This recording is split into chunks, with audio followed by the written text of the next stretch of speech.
honestly, I had no plans to be a wedding photographer. What actually happened is someone from the music industry asked me to shoot a wedding, and I enjoyed it a lot more than I imagined I would. And then it actually kind of run from there, and got a bit out of hand, which is why I said to you before about taking it seriously. Is I've begun to realise I use a lot of music analogies, and I think one of my favourite analogies is: do you want to be a bass player in a band, or do you want to play bass?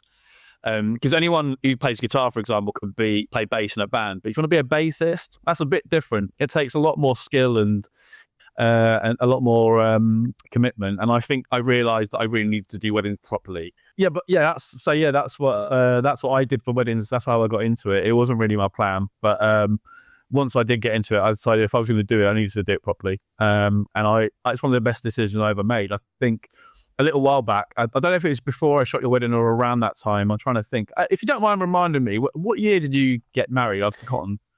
It's 2017. I'm very confident about that. It was 2017. Wow. My wife's not listening. Before then, so a few years before that, I was just about to turn 30, and I got offered the opportunity to go to work for a magazine in London as one of their staff photographers doing music stuff. The money was not great. And I made the decision there and then to not do it and to concentrate on weddings because I felt like there was more future in that. I was concerned about the publishing industry anyway because that was in decline. But I also thought if this opportunity came around like when I was 21, I wouldn't have minded. I would have rented a room in Camden and slummed it out and had an amazing time. Turning 30, trying to change my mind about stuff like that. I need to start thinking about my future. And I had shot a few weddings at this point and begun to realise I enjoyed them a lot more than I ever imagined I would. And so I thought that in that case, I'm going to throw myself into this. But I also thought I could build a little niche for myself, shooting slightly alternative weddings with mainly because of the people I want to attract. I want to attract nice people that are getting married for the right reasons, who are having nice fun days, who aren't going to try and micromanage everything, aren't going to micromanage me. Let me do my thing. And are going to enjoy having someone like me around on their day. And I feel like that's my big USP, actually. I feel people kind of connect with me as a person, and then that leads to them connecting with my work. It makes more sense to them when they know me, I think. And one of the things I say to people on my Zoom chats, like the last bit of advice I say to my couples before they leave the chat, it's not about paying me or booking me or anything like that. I always say to them, just go back through my Instagram and see yourself and your guests and family in my images. And what I'm trying to suggest to them is that if they see the characters that they know in their lives captured, but in a way that I capture them, that's how they see them, then I'm probably the right photographer for them, because that's exactly what I'm going to do. I'm going to float around trying to capture personalities, because that's something I think I'm quite good at. Again, not down the whole like, I'm good at photography thing. It's more of a practical thing. Like, I just feel that's something I'm quite good at in relative terms. Yeah. A little while ago, I had a friend of mine on the show, Simon Turner, and so the thing for him was he was just starting out. He's just set himself up, or he set his business up. He's been a photographer for a long time, but I think it's the first time he set himself up in like wedding photography in particular.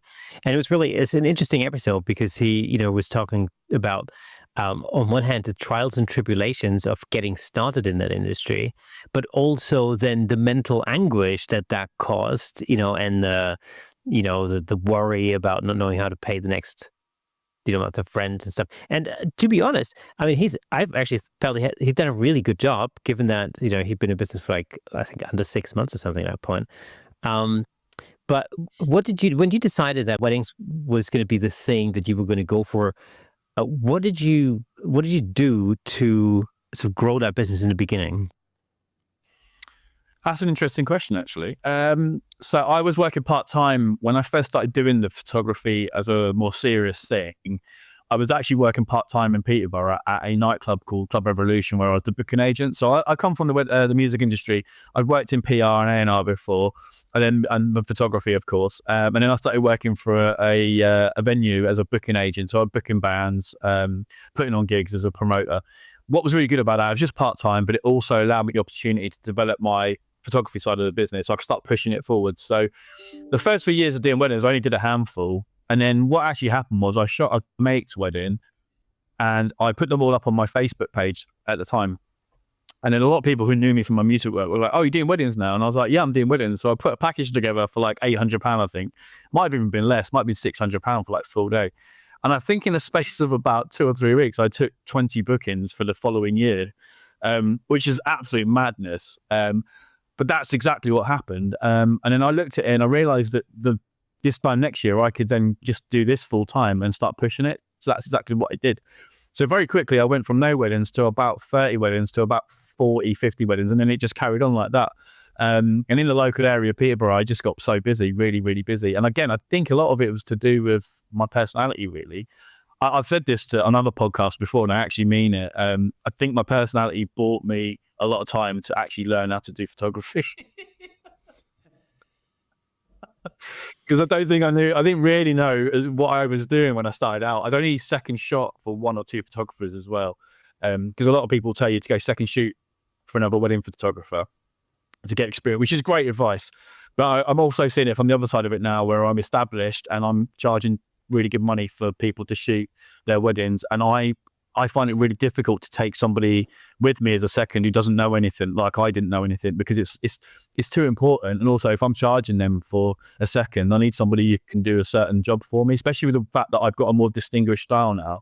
I have certain things I need, which a beginner would struggle to just capture for me. So I understand that's a really hard thing to sort out. But I didn't really do that. Yeah, I just went straight into it. And I just think I was lucky, really. It could have gone wrong. It could have gone badly wrong because I really didn't know what I was doing. But I was a pretty quick learner, and I had couples that really bought into me, I think, and I think that brought me a lot of goodwill. And it also, and I mean this as well, I think I realised that I wasn't good at certain things, and I worked really hard to get better at them. But whilst also appreciating that whilst this was going on, I was trying to develop my own way of shooting and own style. I didn't want to copy anybody. I wanted to be inspired by them. So trying to get that balance right was difficult to begin with, especially when you're starting out and you're not sure about yourself and you're constantly undermining yourself when you're looking at other people's work. I'd get in and I'd shot a wedding in the Fens somewhere, which is, as flat as anything. And I'd be like, "Oh, I'll smash that." And then I'd get in and look on Instagram and I'd see another picture from someone in the mountains in America with a couple with this epic sunset picture. And I'd be like, why am I even trying to do this? I'm never going to get to that level. But you realize how silly that is to do, how futile it is to compare yourself to people like that, because that's just not how it works. No. Yeah, I mean, I have some friends who live in very exotic locations. I know a couple of wedding photographers in Florida, for example, and like their beach shots are freaking amazing. Do you know what I mean? Like the coastline and you go, well, they just can't do that over here. Or maybe you can if you live in the right place. Thank you so much for tuning in. If you enjoyed that clip, then press here for the full episode in glorious Technicolor. Hey, and don't forget to subscribe.